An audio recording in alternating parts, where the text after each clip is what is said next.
Welcome to another episode of Forgotten Uniques, a series where I'm covering unique items in Path of Exile which aren't used very often, if at all, taking a look at how they function and how they interact with other mechanics in the game, especially in regards to more recent additions to the game like ascendancy changes or new unique items. If you'd like to check out the full series, I'll link the Forgotten Uniques playlist in the video description below. Today's video is all about the Winds of Fate, a unique war staff which is dropped exclusively from Lycia, the Herald of the Scourge, at the end of the Forbidden Sanctum. The Winds of Fate was introduced in patch 3.20 Sanctum League, and was added to the core game as part of Sanctum's core game implementation in patch 3.22 Ancestor League. To obtain this item, you need to defeat Lycia after opening an item level 83 Forbidden Tome, using the second Sacrament unique relic. Let's take a look at the modifiers on the Winds of Fate. 700 to 800% increased physical damage. This modifier is local increased physical damage, and it's the sole reason for the Winds of Fate being the highest DPS unique weapon in Path of Exile.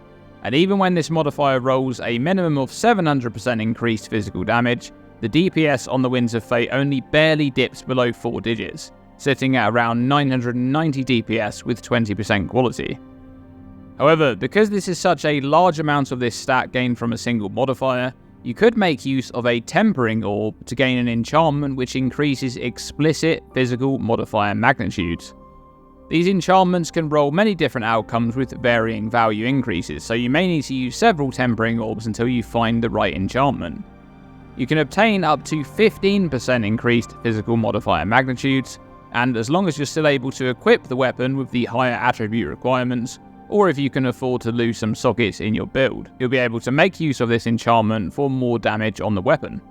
With a max rolled 800% increased physical damage modifier and 15% increased magnitude, this modifier would provide 920% increased physical damage, and if the weapon had 30% quality as well, the Winds of Fate would clock in at around 1270 DPS. Next up, we have the 100% to Global Critical Strike Multiplier. Once again, this is a huge amount of a stat coming from a single modifier. A tier 1 Global Critical Strike Multiplier roll on a crafted war staff can roll up to 38%, so this is over 2.5 times that amount, and we'll find out why in just a moment. But first, let's discuss the next two modifiers on the Winds of Fate. 75% of physical damage is converted to a random element, and 25% of physical damage is converted to chaos damage. These modifiers combined will convert 100% of your physical damage into other damage types, 25% to chaos, and the other 75% is randomized across all three elements, that's fire, cold, and lightning, on a per hit basis. So for example, one hit may be 75% converted to fire, and another hit may be 75% converted to lightning. Now, these modifiers are the first hurdle to overcome on this weapon, as splitting your damage in this way is going to make it much more difficult to scale your damage output.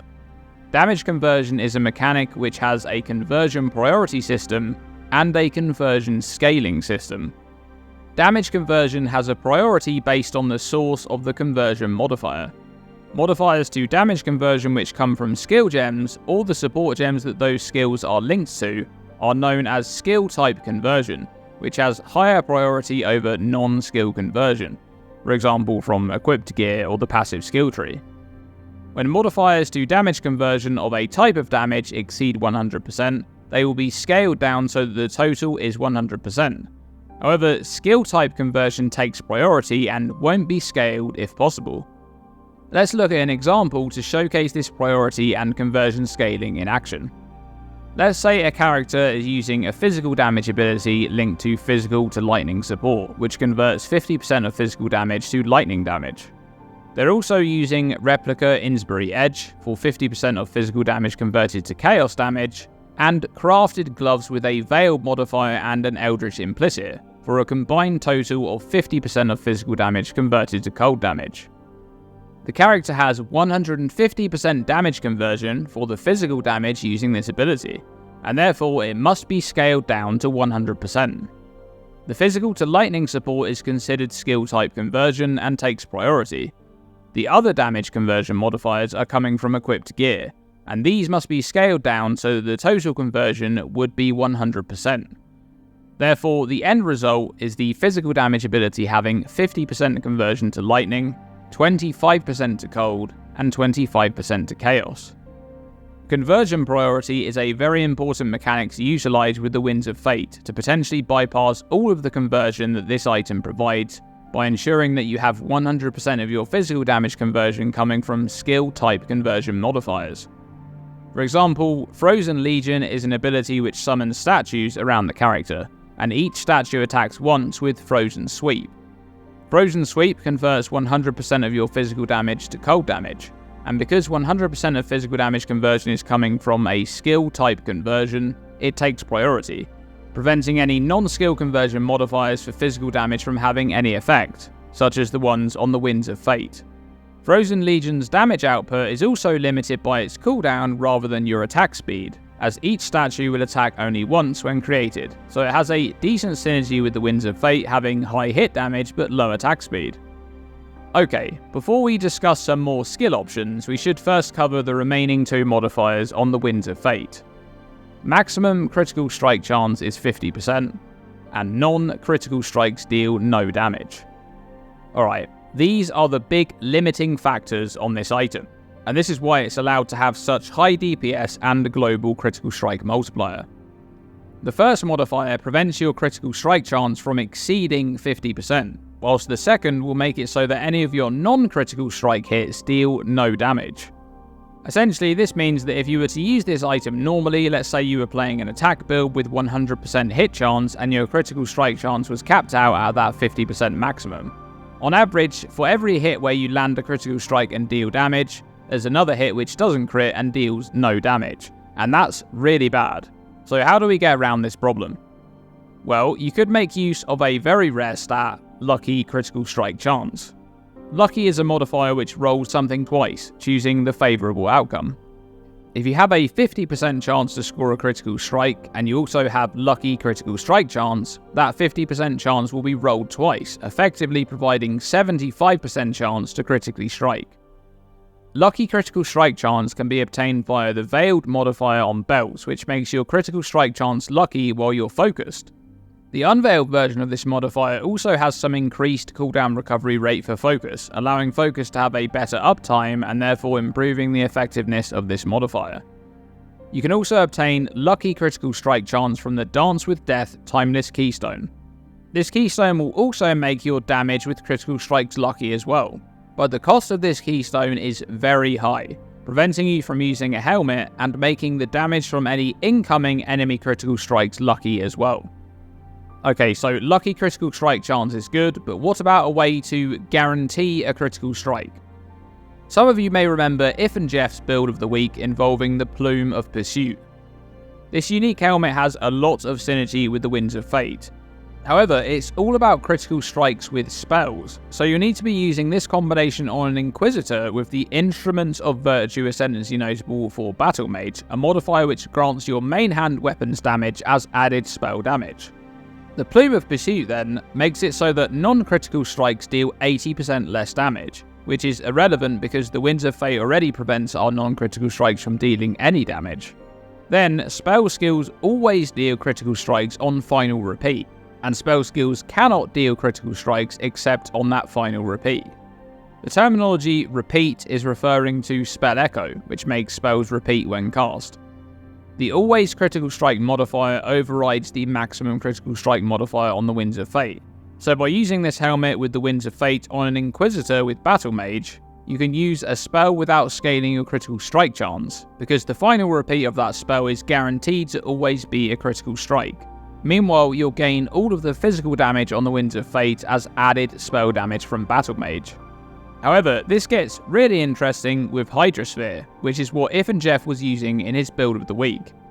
When Hydrosphere is supported with Spell Echo, all pulses count as final repeats, which means that every hit except for the initial component which either summons the Hydrosphere or moves it will be a critical strike and will deal damage. Hydrosphere also converts 100% of physical damage, which takes priority over the conversion granted by Winds of Fate. But the Plume of Pursuit isn't the only option you have to force critical strikes. Lightning Tendrils and Lightning Tendrils of Eccentricity are spells which you could also consider using with the Winds of Fate combined with Battle Mage from the Inquisitor's Ascendancy. Both of these abilities have a guaranteed critical strike on the stronger pulses that are released at intervals while channeling. The guaranteed critical strike from the normal Lightning Tendrils occurs more frequently, while the transfigured version has a very large more damage multiplier and area effect on that stronger pulse, but it occurs less often. If you're looking for an attack build instead though, you could consider using Glacial Hammer of Shattering. This transfigured version of Glacial Hammer guarantees a critical strike every third successive hit. This can be used with multi-strike so that the bonus damage provided by this support gem aligns with the guaranteed critical strike. However, do be aware that if multi-strike is cancelled, the alignment with Glacial Hammer's third strike will be offset, but you can always reset Glacial Hammer's successive strike counter by waiting a few seconds before attacking again. The Glacial Hammer of Shattering's guaranteed critical strike is not the only benefit of using this ability, because it also converts 100% of physical damage to cold damage, and since this is skill type conversion as we mentioned earlier, this will be prioritised over the conversion on Winds of Fate, so 100% of physical damage will be converted to cold damage.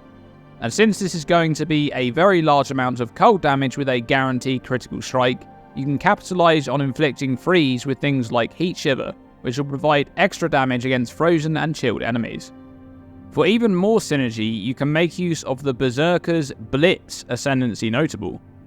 Blitz Charges grant more attack speed and reduced critical strike chance, but since Glacial Hammer of the Shattering's third successive strike is guaranteed to be a critical strike, the reduced critical strike chance is irrelevant and you gain a huge amount of power from the potential 40% more attack speed. Now, if you make use of a method of guaranteed critical strike, you could also consider using Marylene's Fallacy, a unique amulet which grants a ridiculous amount of global critical strike multiplier at the cost of having a heavy, less critical strike chance modifier. Since you have a guaranteed way to deal a critical strike though, this less critical strike chance modifier is relevant, and you gain a huge amount of crit multi, adding to a playstyle which is going to be dealing large chunks of damage every time the guaranteed crit lands. I will mention a few other ways you can make use of the Winds of Fate at the end of this video here, which are going to be even more niche than the ones discussed already.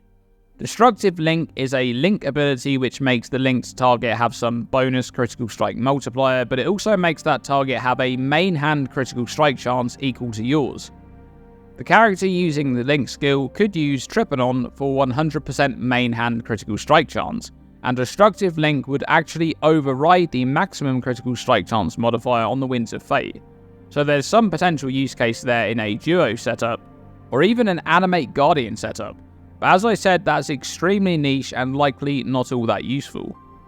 There's also the Perfect Agony Keystone, which makes modifiers to critical strike multiplier also apply to damage over time multiplier for any ailments that are inflicted with critical strikes at half of their value.